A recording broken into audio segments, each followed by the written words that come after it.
श्रेष्ठतम होगा उनमें से एक ग्राम बस्ती जनपद का भी होगा। पूरे उत्साह के साथ हमारे सभी बाज़ारों में, हमारे नगर और शहरों में मनाया जाएगा। 29 जून को जो व्यापारी सम्मान की बात है, भामाशाह दिवस की घोषणा की, उसका भी हम लोगों ने सम्मान किया है। उस दिन हम लोग आयोजन करते हैं। व्यापारी सुरक्षा प्रकोष्ठ के लिए हम लोगों ने अपने अधिकारियों से प्रयास किया था। हाँ, यह है कि उद्योग बंधु और व्यापार बंधु की बैठक होती है, उसमें हम लोग जाते हैं, सहभागिता करते हैं और उनके हम लोगों के प्रस्ताव प्रशासन एजेंडे में शामिल करने को बाध्य रहता है। ऐसा हमारा प्रयास रहता है।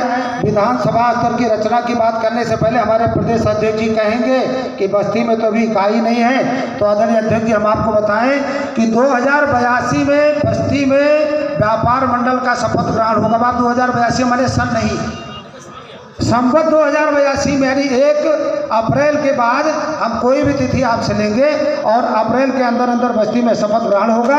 उसके पहले हमारे यहाँ सदस्यता गठन और हम एक साथ आपको विधानसभाओं का भी गठन करके उसमें विस्तृत अपनी सूची आपको प्रदान करेंगे। इसी में संगठन की प्रार्थना करने आपसे आग्रह कर लिया। कुछ बिंदु आदरणीय अध्यक्ष जी, लोग बहुत संकोच के मारे कह न पाए हो। फूड सैंपलिंग हर बाजार में हो रही है और खास करके हमारा मिठाई का और किराने का व्यापारी उससे बुरी तरह से तंग है।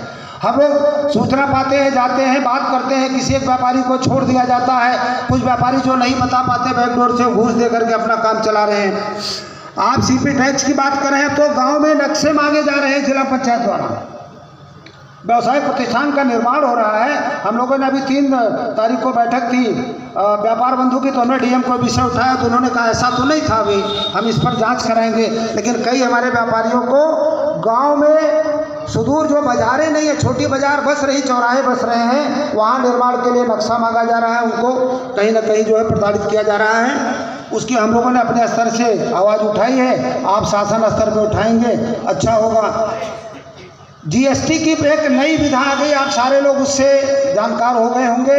अभी व्यापार कर विभाग, वाणिज्य कर विभाग हर दुकान पे एक स्टिकर चिपका रहा है और ग्राहक को भड़का रहे, जगाना नहीं, ग्राहक को जब माल लेगा तो पर्चा लेगा ही, लेकिन वो ग्राहक को भड़का रहा है कि अगर थोड़ी सी भी खुंदस जिस दुकान से ग्राहक की है, अब उसकी पोर्टल पर उसकी उनके दिए हुए नंबर पे शिकायतें हो रही हैं। बस्ती में ऐसी 4 घटनाएं हुई हैं, 2 में हम लोगों ने प्रत्यक्ष विरोध किया है, उसका समाधान आया है। 2 व्यापारी अभी भी परेशान हो रहे हैं। और जो पहले लेखा जोखा लिखने वाले लेखाकार वाणिज्य करके होते थे, मुंशी और अकाउंटेंट, अब उनका चूंकि कारोबार बंद हुआ है जीएसटी पे ऑनलाइन पोर्टल के नाते से, तो वो भी अधिकारियों की मिली भगत से सौदा पटाते हैं। 15,000 अधिकारी को दे दीजिए, 5,000 हमको दे दीजिए, 10,000 की नोटिस आएगी, ये जमा करके आपको समाधान हो जाएगा।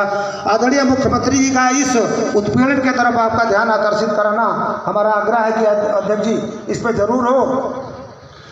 जहाँ तक महाकुंभ की बात है, तो महाकुंभ में एक आग्रह हम आप सभी लोगों से करें। हमारे दुकान के प्रतिष्ठान के कर्मचारी होंगे, नौकर होंगे, तमाम सारे पेंटर और अन्य कारीगर भी जुड़े हुए होंगे।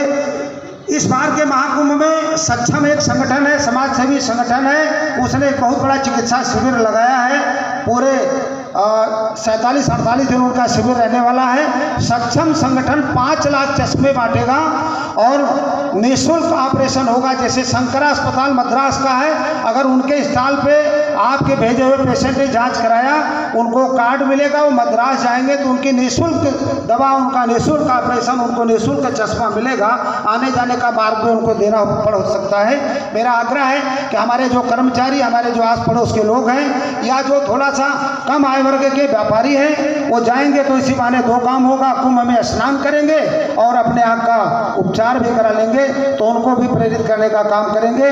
मंच से बार बार आ रहा है कि 30 मार्च को भारतीय नववर्ष, ये संयोग है कि इस बार 30 मार्च को प्रतिपदा पड़ रही है। चैत्र शुक्ल प्रतिपदा को हम भारतीय नववर्ष मनाएंगे, ऐसी अपनी परंपरा होगी। कैलेंडर देखना हम सारे लोग जानते हैं, कोई योग है कि इस बार 30 मार्च को पड़ रहा है, हम लोग 30 को मनाएंगे।